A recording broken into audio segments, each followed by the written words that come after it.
Into your hands I commend my spirit. We come to the last word. It is a word of trust. Jesus spent his life bringing good news to the poor, proclaiming release to the captive and recovery of sight to the blind.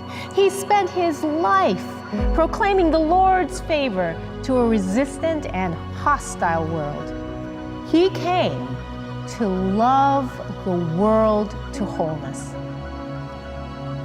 He poured his life into this work. He called, inspired, and equipped many. Yet at the end, those closest to him betrayed him, denied him, and abandoned him.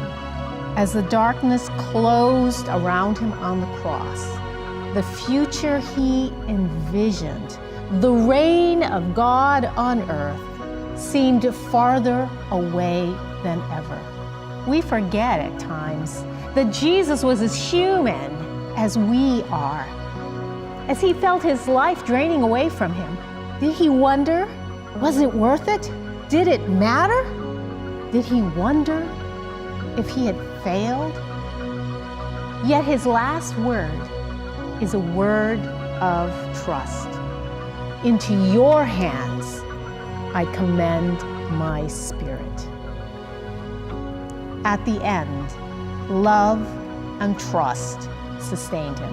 The world Jesus envisioned, the reign of God here on earth, is both here and yet it is not here.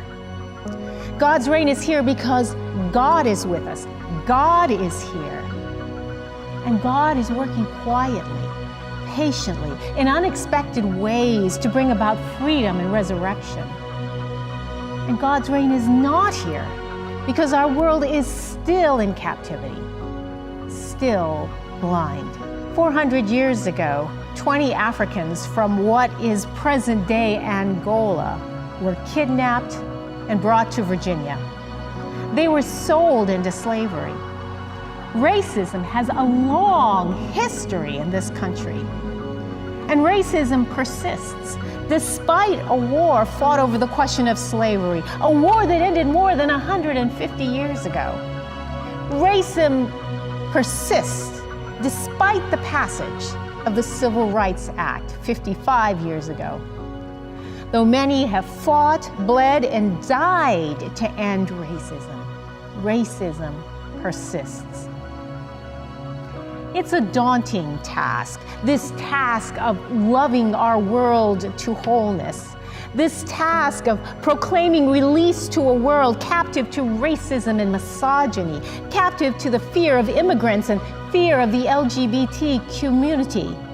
It's a daunting task to proclaim recovery of sight to a world blind to the image of God in all peoples. There are times when the reign of God seems farther away than ever. We may grow weary. We may wonder, is this effort worth it? Does what we do matter? Loving our country, indeed, loving our world to wholeness, is the task of generations. For racism persists, sin persists. So what is required is a kind of urgent patience, the commitment to having those difficult conversations around race and gender, the commitment to imagining the reign of God on earth again and again and again, even when those efforts seem to fail. And at the end, love and trust will sustain us. The Brazilian theologian and poet Rubem Alves wrote, "Let us plant dates, even though those who plant them will never eat them. We must live by the love of what we cannot see. This is the secret discipline." Such a disciplined love is what has given prophets, revolutionaries, and saints the courage to die for the future they envisioned. They make their own bodies the seed of their highest hope. The last word is a word of trust. Into your hands I commend my spirit. Jesus commends his spirit to God, trusting that in a miraculous and unexpected way, God will open the world up to freedom and resurrection. In the end, love and trust will sustain us. God is with us. God is here. Let us keep planting. Amen.